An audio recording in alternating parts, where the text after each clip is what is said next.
This is an interesting article that I wanted to break down because I think there's a lot to unpack here, as annoying people tend to say. I will never use the word unpack in that way. The only time I'll ever say unpack is when I'm unpacking my suitcase after a trip. But there's a lot here. So the headline, this is from Newsweek, which is all online right now. And Newsweek, it seems, has tried to resurrect themselves in some way. They have some articles that seem like they're okay. I remember a while ago, Newsweek published an article from someone in the medical profession saying, we totally screwed up, we totally mishandled the so-called pandemic. We were wrong about everything. And that was interesting. And I think I covered that. I'm pretty sure I recorded a video about that article as well.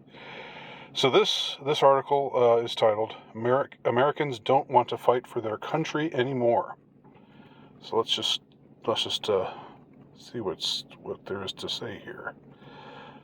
It reads: a majority of American adults would not be willing to serve in the military were the U.S. to enter into a major war, recent polling has found, while public confidence in the armed forces appears to be waning. And all of this is relevant, of course, because there are wars and rumors of wars. Of course, I bet World War III has. I bet if you did like a search of the amount of times that World War III has been mentioned over the course of the last few months, maybe the last year, I bet it's leaped really high. If you like drew one of those graphs showing how much this term is being used, um, you know, for a while there it was Civil War, new Civil War. That was the thing that everybody was chattering about. We're on the brink of Civil War, and now it's that we're on the brink of World War III. So, of course, if you're about to fight a war, you want to have an army. You can't really fight a war very adeptly without an army. Even if war is different these days, even if it's electronic and drones and not so much. It's not the trench warfare, the brutal trench warfare of World War I and World War II. But anyway, you still need to have people in the armed forces, and the numbers of recruits is way down. The number of recruits is way down, I should say. The figures come as all branches of the armed forces have in recent years struggled to meet their recruitment targets, suggesting a growing apathy toward a career of military service. Not an apathy, I would say an antipathy towards a career of military service.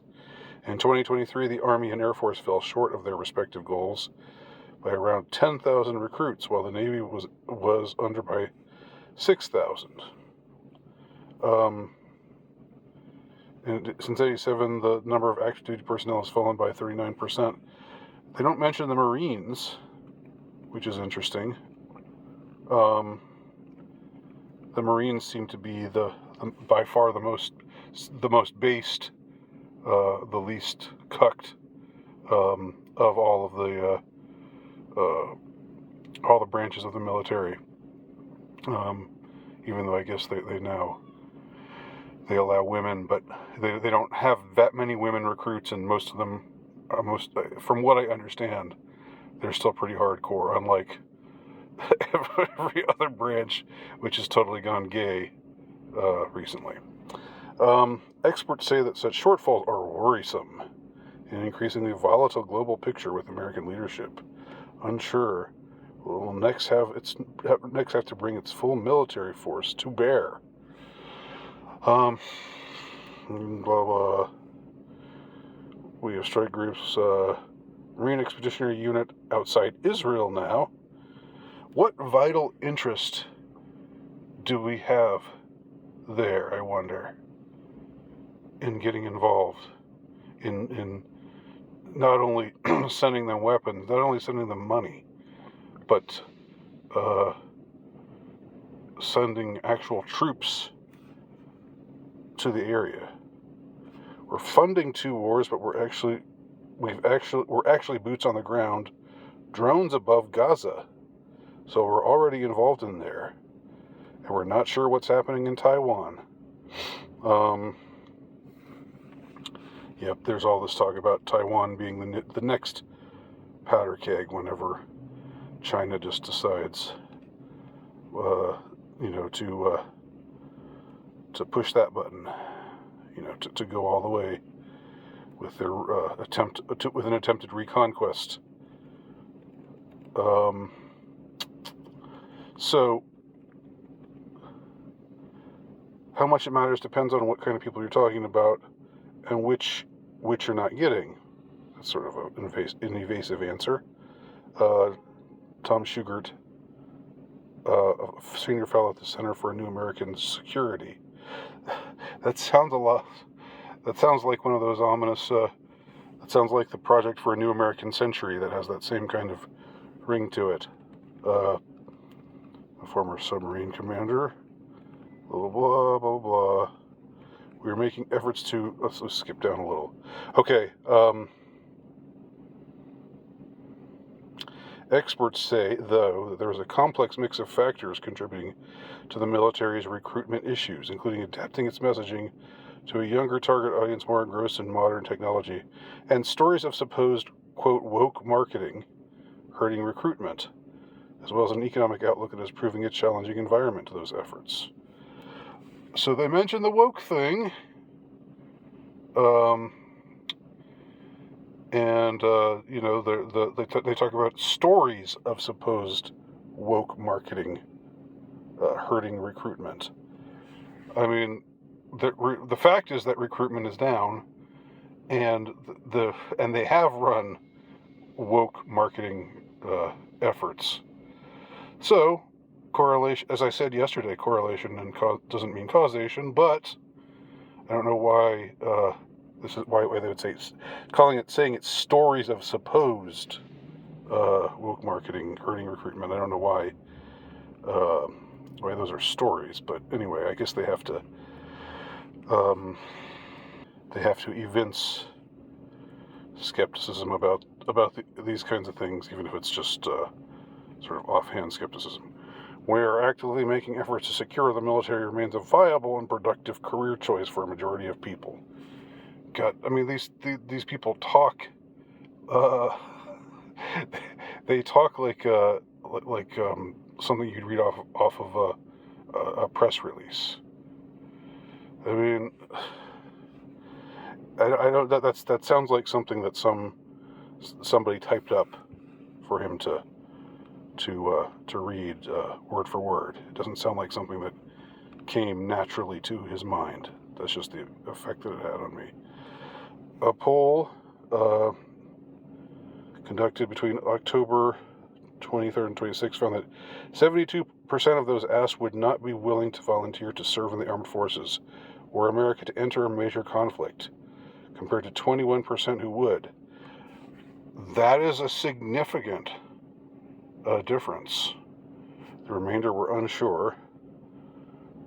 And this was conducted after Hamas led an unprecedented military attack on Israel on October 7th, which the events of October 7th are about as sus as the events of September 11th, 2001 were. But you see here, what this means is, Americans don't want to fight and die for Israel, which I think that's perfectly reasonable. But 72% said they wouldn't were America to enter a major conflict. That's pretty extraordinary. Like that's like here's the situation, guys. There's a war on. Your country needs you. Do you volunteer? 72%. Nope, we're good. We're good. I mean, wow. Because this isn't just saying, would you consider joining the military? Absent of war, right?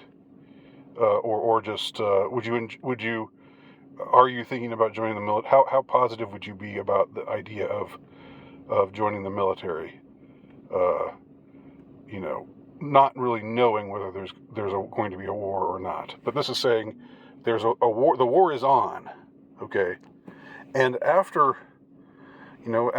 Pearl Harbor, after September 11th, there were a lot of young men who were like, I gotta, it's on. I gotta fight for my country. We've been attacked. But now today, if that happened, if America were involved in a full-fledged war, 72% are saying they would not be willing to volunteer. Okay, they're trying to. The spokesman here is saying the results needed context. He's trying to nuance.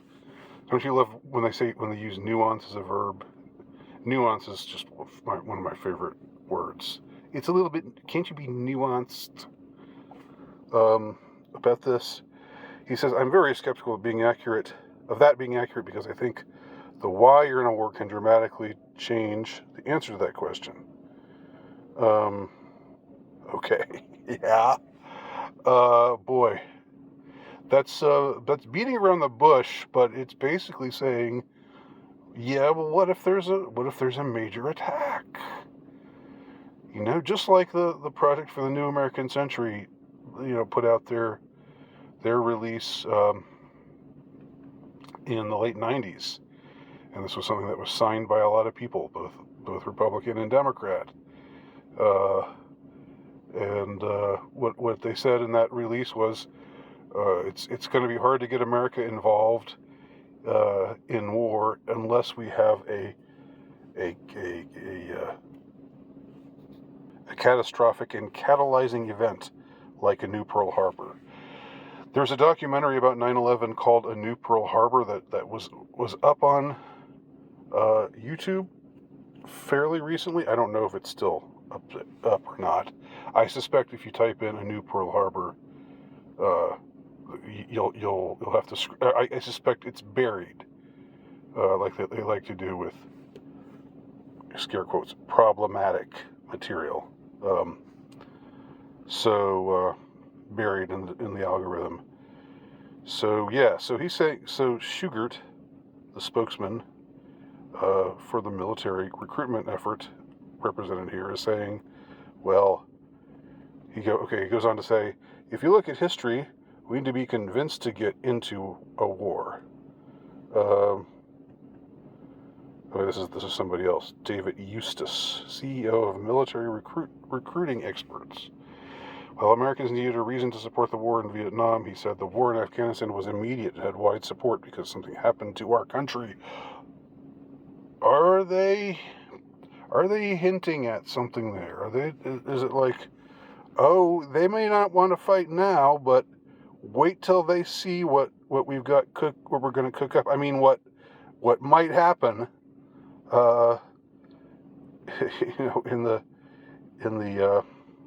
in the near future. If we are convinced that it's something we need to do as Americans generally will do it. Less people joining is another matter, and it's very complex. Well, no, it's not real. I don't think it's that complex.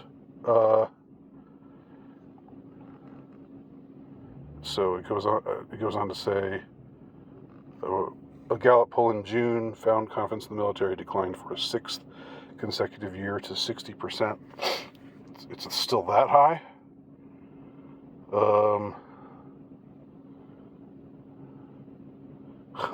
Okay, and they're gonna say it's those Gen Z types. They're just they're growing up in the internet age, used to immediate gratification, so they just don't have the discipline for it. Those ungrateful youngsters. who don't want to be cannon fodder for a war that has absolutely nothing, that likely has absolutely nothing to do with them.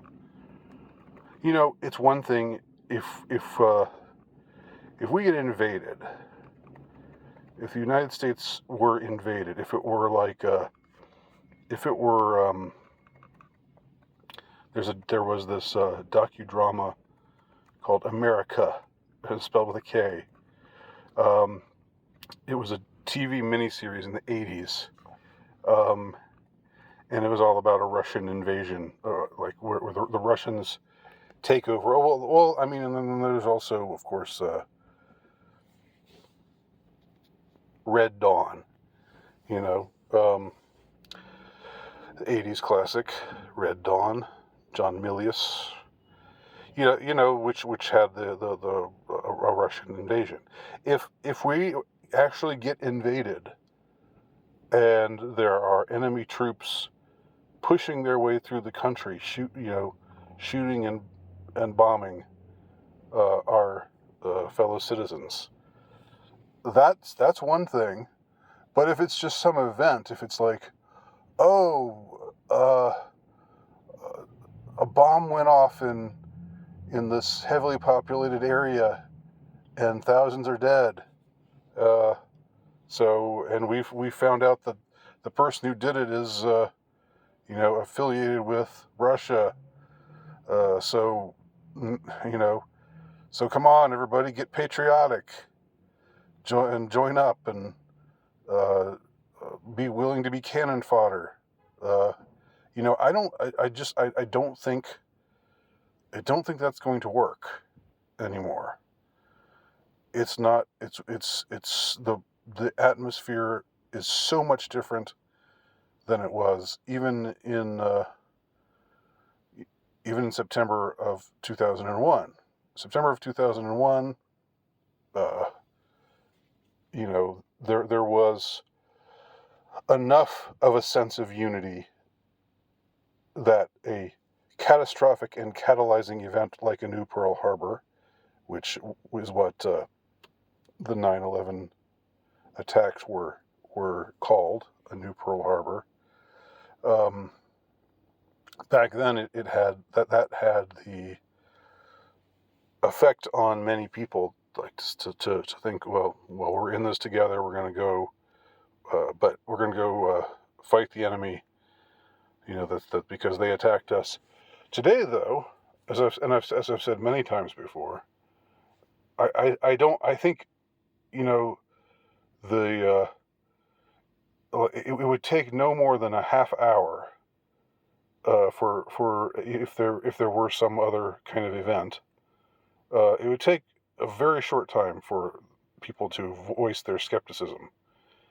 And of course, the powers that be would try to silence all that. They would try to shame people who said such things, just like they try to shame and ridicule people that they call quote unquote conspiracy theorists today. But that wouldn't matter